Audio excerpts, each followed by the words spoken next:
বন্ধুরা, আজ আমাদের ডে 7 নুসা পেনিদা আইল্যান্ডে। একটা বিউটিফুল সানরাইজ দেখলাম আজকে আমরা একসাথে, আর তারপরেই কিছুক্ষণ রেস্ট নিয়ে উঠে পড়লাম 8টা নাগাদ।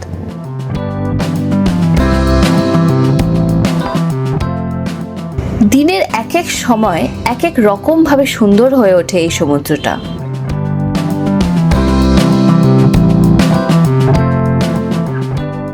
সকালবেলা বেশ ভালো একটা কমপ্লিমেন্টারি ব্রেকফাস্ট খাওয়া হলো। ব্রেকফাস্টে আমি নিয়েছিলাম প্যানকেকস উইথ মেপল সিরাপ, আর সায়ন্তন নিয়েছিল বয়েলড এগস, সসেজ, স্যালাড আর ফ্রেঞ্চ ফ্রাইস। তার সাথে এক প্লেট ফ্রুট স্যালাড আর দুজনের জন্য অ্যাপেল জুসও দিয়েছিল। এই খেয়ে আমরা বেরিয়ে পড়লাম আজ 3টে মেন ভিউ পয়েন্টে। এই গাড়িটা আমরা হোটেল থেকেই বুক করে রেখেছিলাম আজকের ট্যুরের জন্য। টোটাল 7,50,000 আইডিয়ার চার্জ করেছিল। আপনারা চাইলে স্কুটিও নিয়ে নিতে পারেন।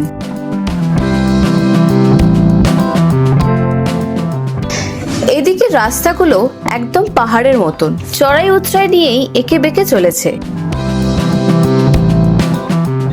প্রচন্ড রোদ ছিল, তাই একটা হ্যাটও কিনে নিলাম। নুসা পেনিদা যাওয়ার পথে এরকম একটা দোকান পেলাম, দোকানে হ্যাট কিনতে নেমেছিলাম। এরকম তোমরাও চাইলে নিতে পারো। এটা 115 বলেছিল, 115 বলেছিল, সেটা আমরা 80-তে পেলাম। 80-তে পেয়ে গেছে। একটু ইয়ে করলে, দরদাম করলে 80-তে পেয়ে গেছে। এরকম হ্যাটসের জায়গা আছে, সানগ্লাস আছে, কানেকশনস আছে। আমাদের হোটেলটা ইস্ট সাইডে ছিল, আর মেজর ভিউ পয়েন্টসগুলো ওয়েস্টার্ন পার্টে। আপনারা চাইলে ওয়েস্ট পার্টেও হোটেলস নিয়ে নিতে পারেন অ্যাক্সেসিবিলিটির জন্য, বাট আমরা সানরাইজটাই দেখার জন্য ইস্টার্ন সাইডে নিয়েছিলাম। আপনাদের সানসেট দেখতে হলে ওয়েস্ট পার্টটা বেস্ট।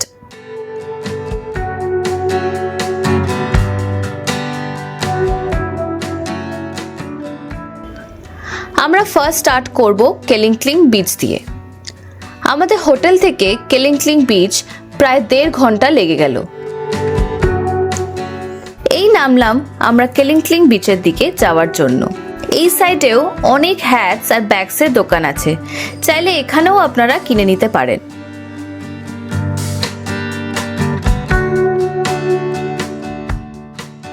পার্কিং এরিয়া থেকে বেশ 10 মিনিট মতন হেঁটে আমরা পৌঁছে গেলাম কেলিংক্লিং বিচের মেন ক্লিফটায়। অনেকেই এখানে সকাল সকাল এসে পড়ে ট্রেক করতে যাওয়ার জন্য, বাট আমরা আর নামিনি। বেশ অনেকটাই খাড়া সিঁড়ি ওপর থেকে নামতে গেলে, তাই সাজেস্ট করব যদি আপনারা ট্রেক করতে চান তবে অ্যাপ্রোপ্রিয়েট জুতো পরে আসলেই হবে।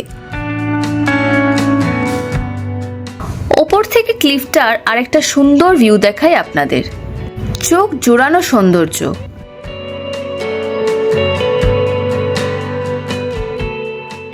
ক্লিফটা এখানে টিরেক্স ডাইনোসরের মতো দেখতে, আর এটাই নুসা পেনিদার one of the famous Instagrammable spot.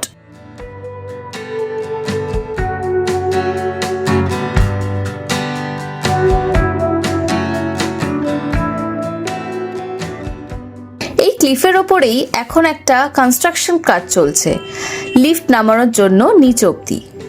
বিনা কষ্টেই যাতে নিচের বিচটা অ্যাক্সেস করা যায় সেই জন্যই বানাচ্ছে।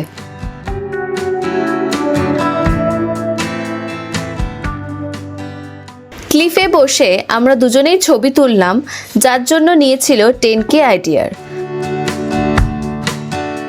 তারপর এদিকে একটা খুবই ফটোজেনিক স্পট আছে, যেখানে টিরেক্স ক্লিফটা ব্যাকগ্রাউন্ডে রেখে ছবি আর রিল করে দেবে ওরা। প্রাইস পড়েছিল 10K আইডিয়ারের মতন।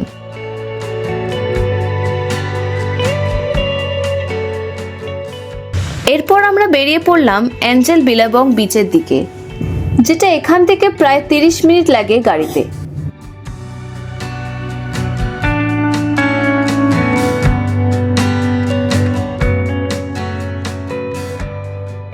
এখানে পার্কিংটা উপরে করে আমরা নিচের দিকে নামতে থাকলাম।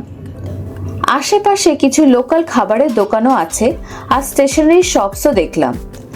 নামতেই দেখলাম একটা খুব সুন্দর ফটো স্পট। আমরা কিছু পিকচার্সও তুলে নিলাম। পিকচার্স তুলতে আমাদের থেকে 8000 আইডিয়া নিয়েছিল।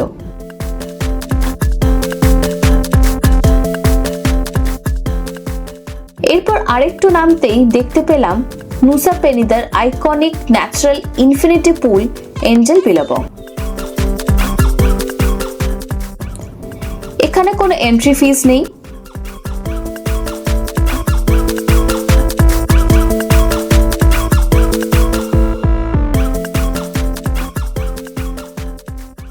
ক্রিস্টাল ব্লু গ্রিন ওয়াটারটা এতটাই ক্লিয়ার যে নিচে কোরালসগুলো ক্লিয়ারলি ভিজিবল ছিল, আর এই জলটা মিশে যাচ্ছে ইন্ডিয়ান ওশানে। আগে এর নিচ অব্দি নামতে দিত, বাট রিসেন্টলি কিছু অ্যাক্সিডেন্টসের জন্য সেফটি পারপাসে নিচে আর নামতে দেয় না, কারণ ওয়েভস এখানে ভীষণ স্ট্রং।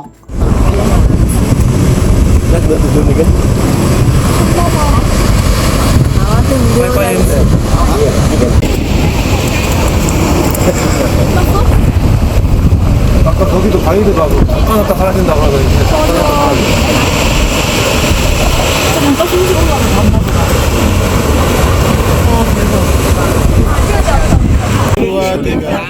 ভালো করে লক্ষ্য করলে এখানে অনেক ডলফিনসও দেখা যায়।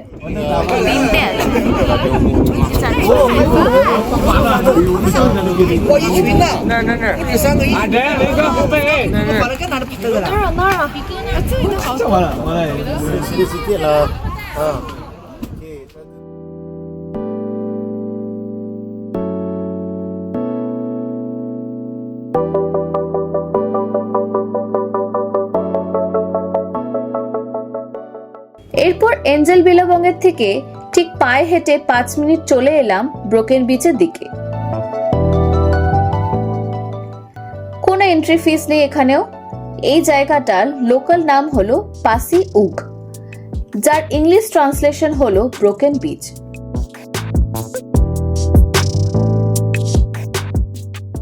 ন্যাচারাল রক আর্ক ফরমেশনে তৈরি এই ব্রোকেন বিচ যেন একটা বাঁকা ধনুকের আকৃতি, তার মাঝেই ক্রিস্টাল ক্লিয়ার ওয়াটার।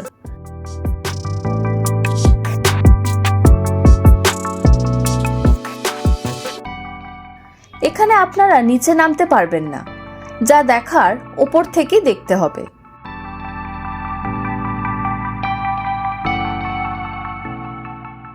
যদি খুব লাকি থাকেন তাহলে নিচে জলের মধ্যে শঙ্কর মাছ বা মান্তা রে ফিশ দেখতে পারবেন।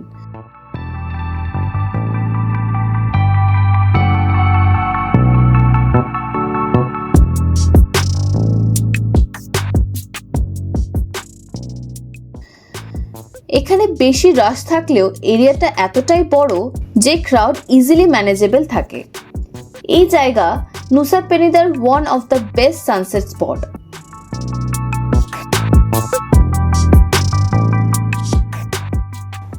এরপর কিছুক্ষণ এখানে সময় কাটিয়ে ভালো ভালো ছবি আর মেমোরিজ নিয়ে বেরিয়ে পড়লাম লাঞ্চের জন্য।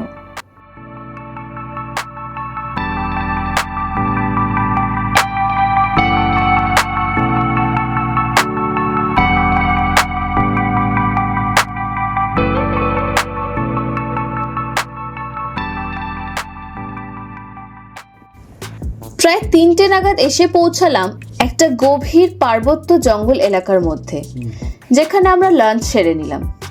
রেস্তো ডি উমা রেস্টুরেন্টের নামটা। মেনু কার্ডটা শেয়ার করলাম স্ক্রিনে আপনাদের প্রাইসের একটা ধারণা দেওয়ার জন্য।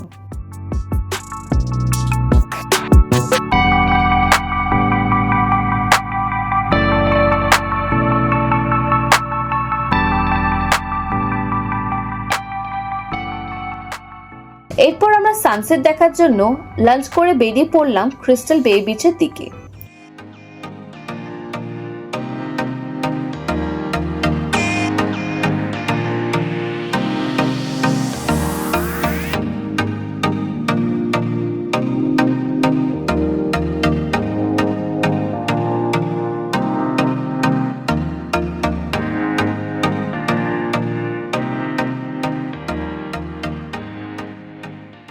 এখানে আপনারা আসতে পারেন সানবাথ আর সি সাইড সুইমিং করার জন্য।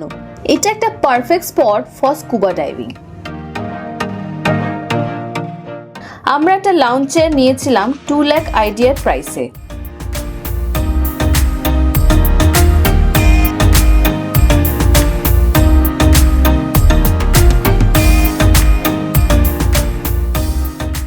যারা স্নর্কলিং করতে চান তারা এখানে এসে করতে পারবেন।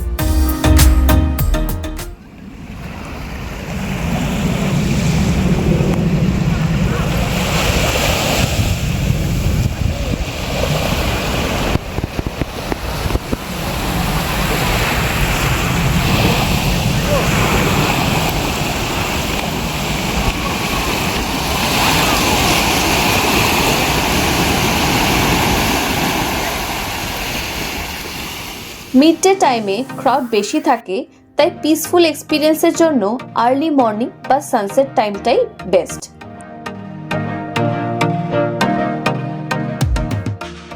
আগে এই বেটা ট্রেডিশনাল ফিশিং স্পট ছিল।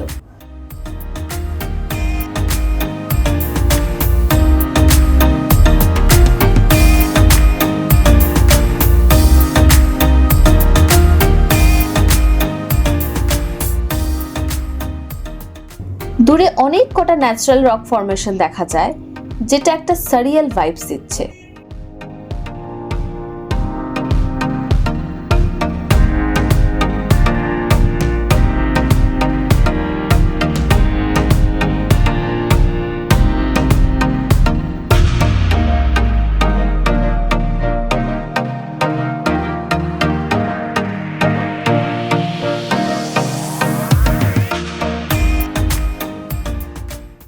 এবার আসুন আপনাদের বিচটা পুরোপুরি ঘুরে দেখাই।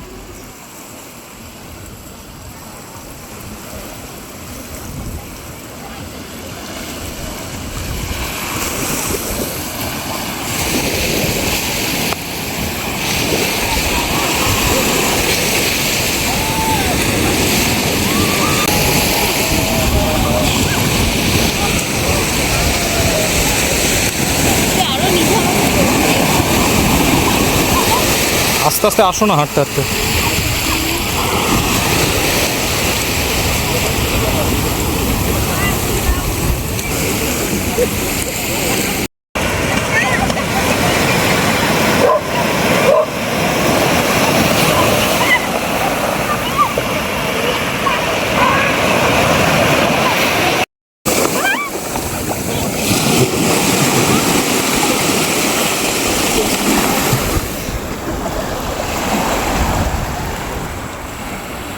আমাদের নুসা পেনিদাতে আজ লাস্ট ডে, তাই ভালোভাবে সানসেটটা বেশ উপভোগ করলাম।